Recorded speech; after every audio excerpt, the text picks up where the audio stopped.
நிறைய விஷயம் கிடைக்குதுங்கிறாங்க. அந்த பெருமை வந்து நம்மளுக்கு கிடைக்குது. ரொம்ப சந்தோஷம் தானே?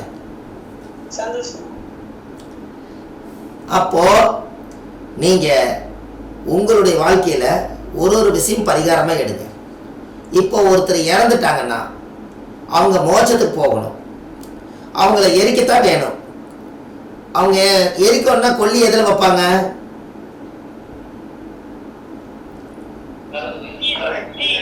விறகுல வைப்பாங்க இல்லையா? நீங்க விறகுல வைக்கிறதுக்கு பதிலா ஒரு வேளை நீங்க ஜோசியராக இருக்கிறனால தர்ப்பப்பில்ல ஒரு கட்டு வாங்கி அதுல தீ மூட்டி அவர் கையில கொடுத்து தர்ப்பப்பில்ல தலைமைட்டு கடியில கொல்லி வைக்க சொல்லுங்க. அவர் மோட்சத்துக்கே போயிடுவார். எப்படி? Very good. எப்படி?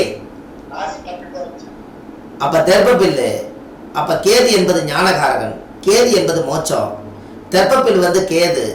அதனால மோட்சத்துக்கு போறதுக்கு விறகு கட்டில வைக்கிறத விட தெப்பப்பில்ல தீ மூட்டி அவங்க தலைமைட்டில் கொல்லி வச்சாங்கன்னா அந்த ஆத்மா மோட்சத்துக்கே போகுமா? எப்படி?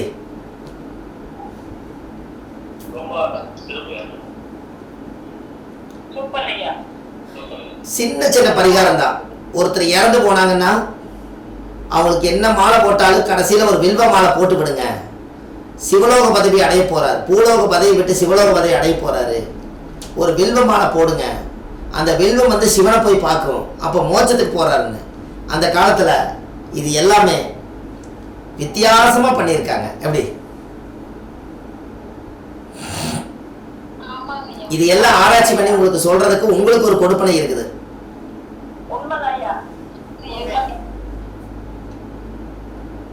நீங்க எங்கிட்ட ஒருத்தர் ஜாதகம் பார்க்க வந்தார். அவரோட சொத்து வந்து விருப்பம் இல்லாம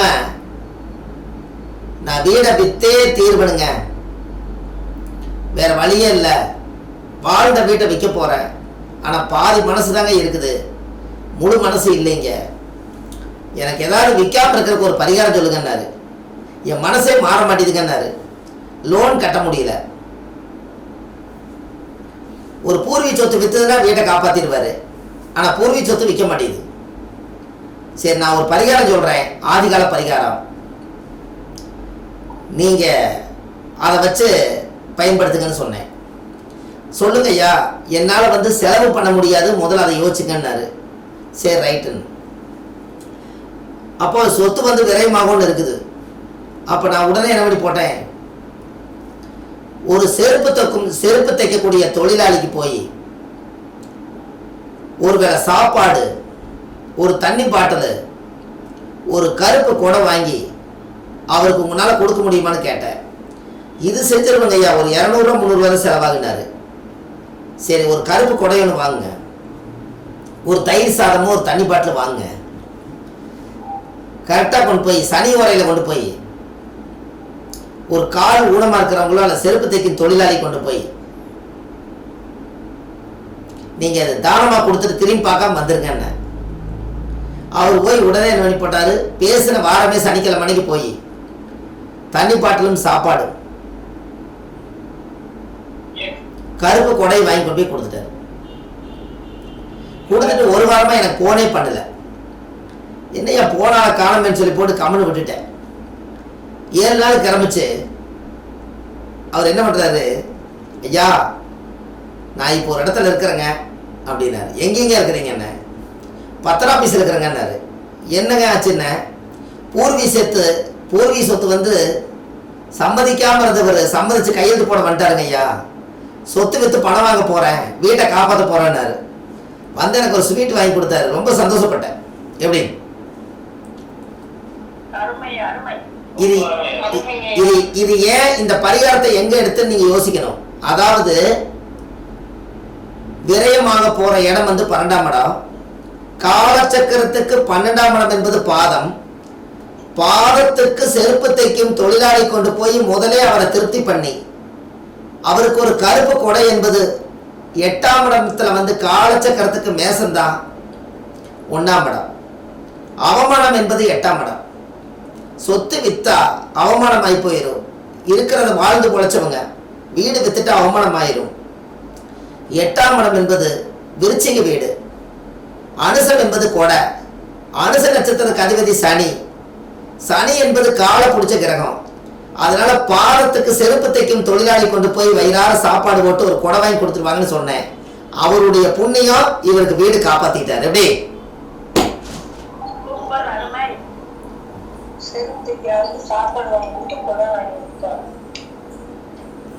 அப்போ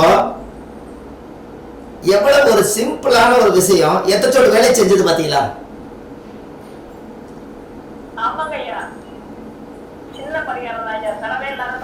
ஒரு ஒரு 200 ரூபாய் ஒரு 200 ரூபாய் ஒரு 200 ரூபாய் ஒரு கொடை, ஒரு 100 ரூபாய் சாப்பாடு தண்ணி பாட்டில் ஒரு 200 ரூபாய் செலவு, 100 ரூபாய் கொடை, தண்ணி பாட்டில் ஒரு தயிர் சாதம் ஒரு 10-30 ரூபாய்க்கு வாங்கியிருப்பாரு, ஒரு 20 ரூபா தண்ணி பாட்டில். அவர் போய் கீழே மண்ணில் உட்கார்ந்து செருப்பு தைக்கும் தொழிலாளி கொண்டு போய் கொடுத்துட்டு வாங்க, சனிக்கிழமை கொடுத்துட்டு வாங்கன்னு சொன்னேன். கர்ம வினை தீருது. அப்போ அவர் ஜாதகத்துக்கு அது ஏன் நான் கொடை வாங்கி கொடுத்தேன்னா, கொடை வாங்கி கொடுத்தேன்னு சொல்றதுக்கு காரணம் என்னன்னா, அனுசந்தா கொடை. அப்போ அனுச நட்சத்திரத்தினுடைய கொடை செருப்பு தைக்கும் தொழிலாளி தலைக்கு மேல என்ன வச்சிருக்காரு?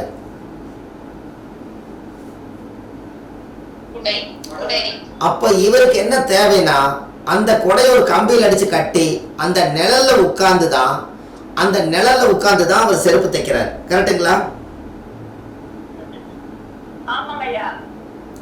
நிழல்ல உட்கார்ந்துதான் அவர் செருப்பு தைக்கிறார். கரெக்டுங்களா? அப்ப அவர் என்ன பண்றாருன்னா, ஒரு குத்து குத்துறாரு, அப்படியே ரிவர்ஸ்ல எடுக்கிறார், மறுபடியும் ஒரு குத்து குத்துறாரு, ரிவர்ஸ்ல எடுக்கிறார். இப்படித்தான் செருப்பை பின்னிட்டு வர முடியும்.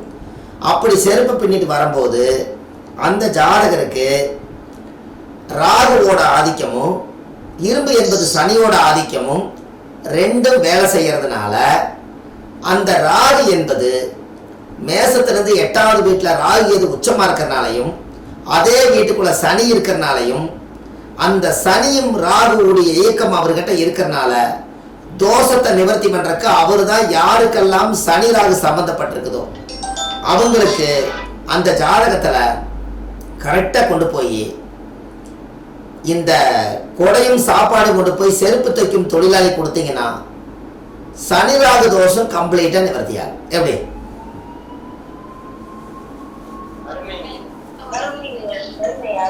அவர் ஒரு குத்து குத்துவாரு, இந்த கையிலிருந்து எடுத்து ஒரு நூலில் கோர்த்து மறுபடியும் ரிவர்ஸ்ல இழுப்பாரு, மறுபடியும் ஒரு குத்து குத்துவாரு, அதை மாட்டிக்குவாரு, மறுபடியும் பின்னுவாரு. கரெக்டுங்களாமா?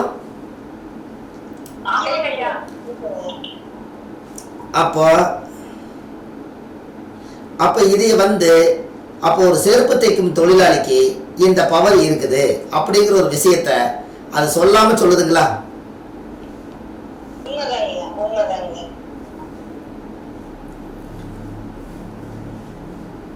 பரிகாரம்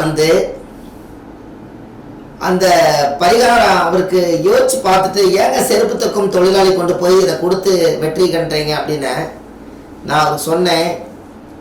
உங்களுடைய ஜாதகத்தில் சொத்து விற்கிறது ஒரு பெரிய கர்மா.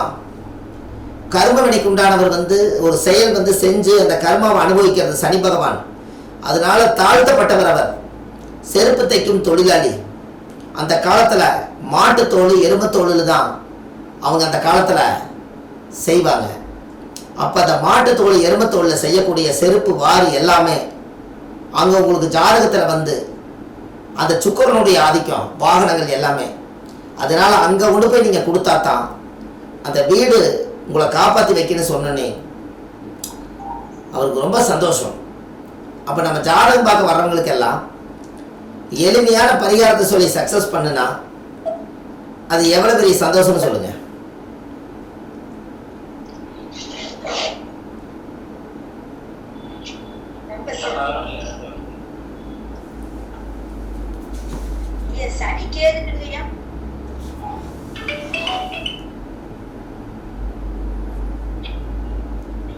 யாருக்கெல்லாம் சனியும் கேதுவும் யாருக்கெல்லாம் சேர்ந்திருக்குதோ அவங்களோட தோஷம் நீங்கணும்னா கரடியை பார்த்துட்டு வந்தாங்கன்னா, கரடி இவங்களை பார்த்ததுன்னா கர்மம் என குறையும். கரடி இவங்களை பார்க்கணும். ஏன் கரடி இவங்களை பார்க்கணும் அப்படின்னா, சனி என்பது கருப்பு, கேது என்பது தாடி. அதிகமாக கருப்பா ரோகமுள்ள மிருகம் எது?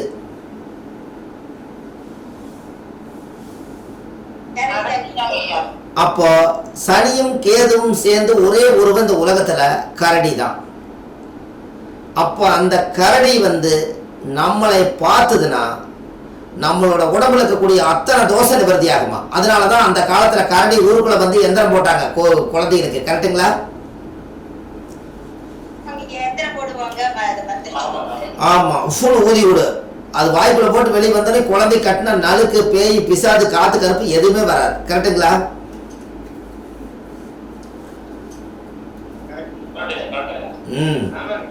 யாருக்கெல்லாம் சனிக்கேது இருக்குதோ அவங்க வாழ்க்கையில பெருத்த கடனாளியா இருப்பாங்க. கர்மாகாரகன் கேது என்பது மூதாதிகள். மூதாதிகளுடைய கடன் சனிக்கேது இருக்கிறவங்களுக்கு மூதாதிகளுடைய கடன் இருக்கும். அதனாலதான் வருஷம் மூதாடிகளுக்கு தர்ப்பணம் கொடுத்துட்டு வரணும். பச்சரிசி, எள்ளு, தர்ப்பக்கட்டு இந்த 3 பிராமணர் கொடுக்க வரைக்கும் சனிக்கேது தோஷம் நிவர்த்தியாது. எப்படி?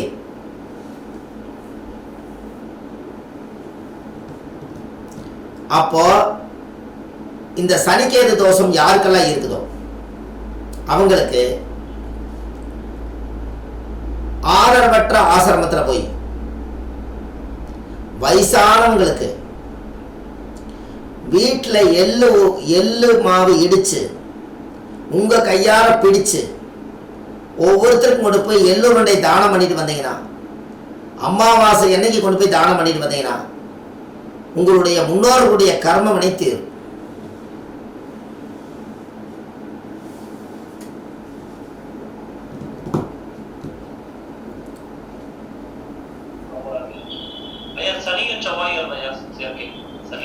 சனியும் செவ்வாயும் சேர்ந்தா யுத்தம், அதுவே சத்தம். சிவன் கோயில்ல கோவில் மணி வாங்கி கட்டி ஊரே கேட்கும்படி அடிச்சால் சனி செவ்வாய் தோஷம் நிவர்த்தியாகும்.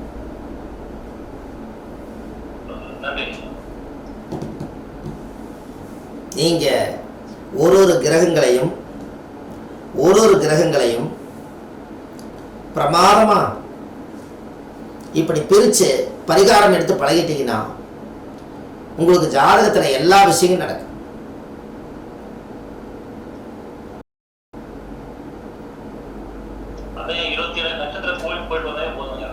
ஆமா, ஃபர்ஸ்ட் நம்ம அசுவனி நட்சத்திரத்தன்னைக்கு அசுவனி நட்சத்திர கோயில்ல போய் முதல் கேதுல தொடங்கி முதல்ல முடியும். முதல்ல கேது என்பது ஞானகாரகன். இந்த குழுவில் நம்ம எத்தனை பேர் இருக்காங்களோ அத்தனை பேரும் ஒருத்தர் இல்லைனாலும் இந்த போகக்கூடாது. எல்லாரும் கம்பல்சரி வந்தாகணும். அப்படி வந்தால் தான் இன்ட்ரெஸ்டாக இருக்கும். ஏன்னா நம்ம போகிற பாதை ஆன்மீகமான பாதை. அவங்கவுங்களுக்கு ஒரு வேலை இருக்குது, என்னால் வர முடியாதுன்னா அப்புறம் நம்ம ஒரு 10 பேர்த்த கூட்டிகிட்டு போனால் சலுப்பாக போயிடும். இதில் எத்தனை பேர் சேர்ந்துக்கிறாங்களோ அத்தனை பேர்த்துக்கு ஒரு புண்ணியத்தை சேர்த்து கொடுத்துருவேன். நாம் செய்யக்கூடிய புண்ணியம் 7 தலைமுறைக்கு குறையாமல் இருக்கணும். அதுக்கு தான் புண்ணியம் செய்வதற்கே புண்ணியம் செய்திருக்க வேண்டும்.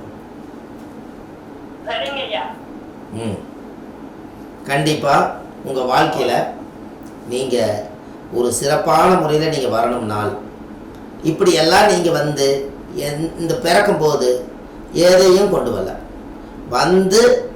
குருமார்களை நாடி போய் பாரம்பரிய தொழிலை எடுத்து நமக்கு தெரிஞ்சு ஆர்வமா இருந்து கத்துக்கிட்ட வித்தை தான் இன்னைக்கு ஜோதிடமா உலகம் போகுது. அப்படித்தான் வந்துச்சா ஒழிஞ்சு பிறக்கும் போதே நம்ம பஞ்சாங்கத்தை கையில் வச்சுட்டு நம்ம பிறக்கல. அதனால நாம இருக்கக்கூடிய கூட்டம் ஆதிகால பரிகார கூட்டம். அந்த ஆதி காலத்தில் முன்னோர்கள் எப்படியெல்லாம் வாழ்ந்தாங்க அது எல்லாத்தையும் எடுத்து போடணும். எடுத்து நம்ம வச்சுக்காம பகிரங்கமா இந்த உலகத்தை கொடுத்துடணும். அது என்னுடைய கொள்கை.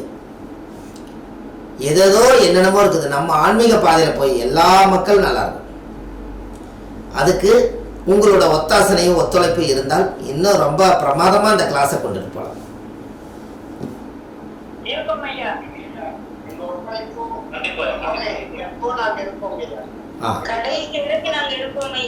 ஆமா, கண்டிப்பா இன்னும் பயணங்கள் வெவ்வேறு மாதிரி போடுவேன். ராமேஸ்வரம், திருச்செந்தூர், நவகிரக கோயில், 27 நட்சத்திர கோயில், 108 பாத கோயில், இந்த மாதிரி 9 உடைய முடக்கு கோயில், திதி கோயில், எல்லாத்துடைய கர்மாவையும் அப்பப்போ சுத்தப்படுத்தி எந்தெந்த நட்சத்திர கோயிலுக்கு போகிறோமோ அங்கெல்லாம் ஒரு யாகம் நடத்தி ஒரு யாகத்தை செஞ்சு யோகத்தை தேடி நம்ம கொண்டு வந்து சேர்த்திடணும். அந்த பவர் எல்லாத்துக்கும் கிடச்சிடணும். ஒரு ஒரு கோவிலையும் சாதாரணமாக போகக்கூடாது. நம்ம சேர்ந்த கூட்டம் ஒரு நட்சத்திர யாகம் பண்ணணும்.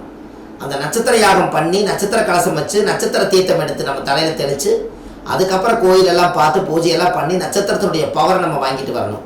சும்மா நம்ம போகல. ஒரு ஒரு நட்சத்திரத்துலேயும் ஒரு யாகம் நடக்கும். 27 நட்சத்திரத்துக்கு 27 நட்சத்திர யாகம் பண்ணியாச்சுன்னா அக்னி சாட்சியே நம்ம நல்லா இருப்போம். எப்படி?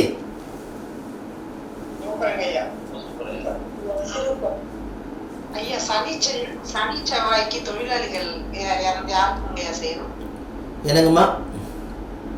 சனி செவ்வாய் இணைவுக்குங்க ஐயா, யாருக்கு நம்ம ஹெல்ப் பண்ணணும்? அதாவது சனியும் செவ்வாயும் சேர்ந்தா யாருக்கு ஹெல்ப் பண்ணணும்னு கேட்குறீங்களாம்மா? ஆமாங்க ஐயா.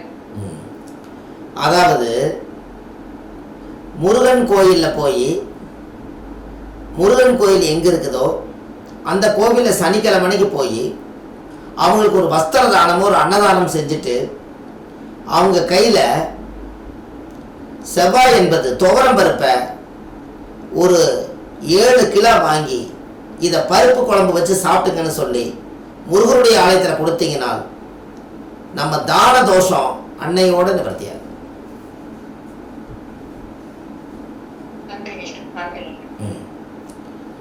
நீங்கள் உங்களுடைய ஜாதகத்தில் நீங்கள் 27 நட்சத்திர கோயிலுக்கு உங்கள் ஜாதகத்தை எடுத்துகிட்டு வந்து ஒரு ஒரு நட்சத்திர கோயில்லையும் உங்கள் ஜாதகத்தை வச்சு பூஜை பண்ணி சாமி கும்பிட்டு அர்ச்சனை பண்ணி அந்த ஜாதகத்தை வாங்கினாலே அந்த ஜாதக கட்டத்தில் பிறக்கும்போது எந்த நட்சத்திரம் உங்களுக்கு தடையாக இருந்ததோ அந்த நட்சத்திர கோயிலையே போய் பாலூத்தன் வீட்டுக்கு பாது நினைக்க மாட்டார்.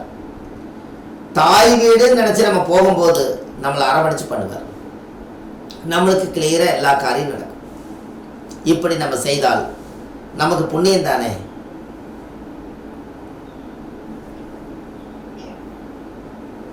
நீங்கள் நம்ம யூடியூப் சேனலில் போய் வள்ளுவர் வாக்கு தான் தாய் சேனல். முதல்ல அதில் தான் ஆரம்பித்தேன். அதுக்கப்புறம் தான் நமக்கு சேனல் நிறையா வந்தது. அந்த வள்ளுவர் வாக்கு சேனலில் போய் தினமும் நீங்கள் ஒரு ஆதிகால பரிகாரத்தினுடைய கிளாஸு பழைய காலத்தில் நம்ம நடத்துகிற கிளாஸ் எல்லாம் இதில் ரெக்கார்டாக பண்ணியிருக்கேன். அதையும் நீங்கள் போய் பாருங்கள். அதே போல் சின்ன சின்ன பரிகாரங்கள் ஆதிகால பரிகாரம் மொத்தம் 1100 வீடியோ போட்டிருக்கேன். நீங்கள் ஃப்ரீயாக இருந்தால் வள்ளுவர் வாக்கு யூடியூப் சேனலில் போய் இல்லை சுபமாரி முத்து நீங்கள் போட்டாலும் அந்த சேனலில் போய் பார்த்தீங்கன்னா ஒரு நாளைக்கு நீங்கள் ஒரு விஷயத்தை கற்றுக்க முடியும். அப்போ நாம் இதையெல்லாம் செய்தால் கண்டிப்பாக நீங்கள் நல்லா இருப்பீங்க. சரிங்களா? சரி, ரொம்ப சந்தோஷம். இனி தவறாமல் வாரம் முடிஞ்ச அளவுக்கு திங்கக்கிழமை இது மாதிரி நம்ம நடத்துவோம். லிங்க் கிடைக்காதவங்க முதலே ஃபோன் பண்ணி கேட்டு யாருக்கெல்லாம் நெட்டு ப்ராப்ளம் இருக்குதோ அவங்க கேட்டு முதலே வாங்கிடுங்க. வாரம் இனிமேல் தவறாமல் நம்ம கிளாஸ் எடுப்போம். இதில் முதல்ல 70 பேர் இருந்தாங்க. அந்த 70 பேரில் 30-35 பேர் மட்டும் அன்பாகவும் பாசமாகவும் உண்மையாகவும் நான் படித்தே தீர்வேன்னு சொல்லி இந்த குழுவில் இருக்கிறவங்க அனைவருக்கும் என்னுடைய மனமார்ந்த நன்றிகள். இதில் நம்ம பயணம் பண்ணுறவங்க கம்பல்சரி யாரும் சூழ்நிலையின் காரணத்தினால வராமல் இருக்க வேண்டாம். பாருங்கள், இன்றைக்கி நம்ம கிடைச்சதுனால சந்தன மரத்தை பற்றி நம்ம பேசணும், இந்த மாதிரி செருப்பு தைக்கும் தொழிலாளி பற்றி பேசணும், நம்ம நட்சத்திர கோயில்களை பற்றி பேசணும், 12 ராசிகளை பற்றி நம்ம பேசணும், வீடு கட்டி நின்று போனதை பற்றி நம்ம பேசணும். எத்தனை ரகசியங்கள் உங்களுக்கு கிடைக்குது. இதே நீங்கள் வரலைன்னா இது எப்படி கிடைக்கும்? ஏன்னா நேரில் படிக்கும்போது ஒரு ஆர்வம் கிடைக்குது. ஆன்லைன்லேயே இருந்தாலும் முகத்தை பார்த்து அவர் எப்படியெல்லாம் சொல்கிறாரு நீங்கள் பார்க்குறதுல என்ன ஒரு யோகம்னா இதே மாதிரி நாமளும் சொல்லணுங்கிற அனுபவத்தை உங்களால் வாயில் சொல்ல முடியும். இதே ஆடியோவாக இருந்தால் நம்ம ஒரு வேலையை செஞ்சுட்டு கேட்போம். இது உணர்வுபூர்வமாக நீங்கள் கேட்குறீங்கல்லவா?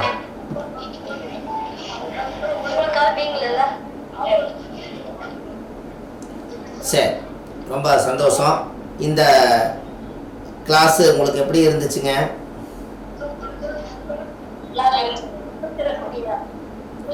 ரொம்ப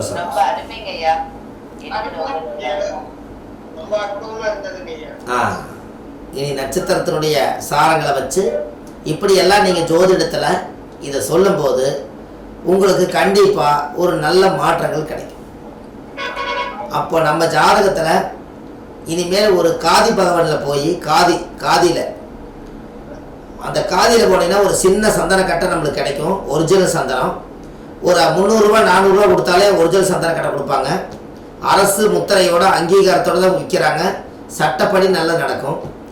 அது ஒன்று எப்பவுமே வாங்கி சந்தனம் வந்து விசாக நட்சத்திரம் கொஞ்சம் உரைச்சி நெத்தியில் வச்சுட்டீங்கன்னா நீங்கள் கும்பிட்ற குருமார்கள் எல்லாருமே அங்கே கண்டிப்பாக உங்களுக்கு கூடவே இருப்பாங்க.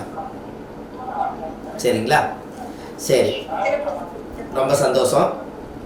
அடுத்த வாரத்தில் இதே மாதிரி நேரத்திலேயே 8 மணிக்கு ஆரம்பித்து எப்பவும் போல் 9:30 மணிக்கு முடிப்போம். இந்த குழுவில் எல்லாரும் அடுத்த வாரத்தில் தவறாமல் கலந்துக்குங்க. நாளுக்கு நாள் நபர்கள் ஜோதிடம் படிக்கக்கூடிய கிளாஸில் நபர்கள் குறைஞ்சிக்கிட்டே இருந்தாங்கன்னா ஒரு ஜோதிடம் சொல்வதற்கு இன்ட்ரெஸ்ட் இல்லாமல் போயிடும். ஒரு வாரமும் ஒரு 10 டிப்ஸ் எடுத்து உங்களுக்கு சொல்கிறதுக்காக நான் தயாராக இருக்கேன். நீங்கள் கூட இருந்தால் போதும், எல்லாம் நல்லபடியாக செஞ்சு கொடுங்க.